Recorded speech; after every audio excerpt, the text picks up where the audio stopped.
రోజు 1000 కమలాలతో శివలింగానికి అర్చన చెయ్యాలని నియమం పెట్టుకున్నాడు. రోజు చేస్తున్నాడు అలాగా. ఆయన ఏదో దాన్ని ఒక 21 రోజులు నియమం పెట్టుకున్నాడు. 20 రోజులు సాగింది. శివుడు ఊరుకుంటాడా? విష్ణువు అయినా సరే పరీక్షే. చివరి రోజు పరీక్ష పెట్టకుండా సర్టిఫికెట్ యూనివర్సిటీ వాళ్ళు కూడా ఇవ్వరు కదా, దేవుడు ఎలా ఇస్తాడండి. 21వ రోజు ఇంకా పూజ ముగుస్తుంది కదా అని విష్ణుమూర్తి సంబరంగా ఉన్నట్ట.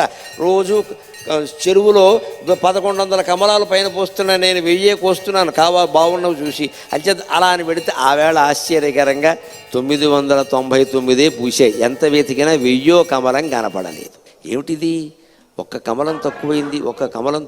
ఈ కమలం ఎక్కడి నుంచి తేవాలి అనుకుంటే ఆయనకి ఏమొచ్చిందంటే, నన్ను అందరూ కమలాక్షుడు అంటారు కదా, నా కళ్ళు కమలాలే కదా, కమలం తక్కువైతే ఏమైంది, ఇంకోటి తక్కువైనా పర్వాలేదు, నాకు 2 కళ్ళు ఉన్నాయి కదా అని ఒక కన్ను బాణంతో తీసి శివుడు పాదాల ముందు పెట్టాడమ్మా. అది విష్ణువు యొక్క భక్త కన్నప్పెంతో విష్ణువంతి.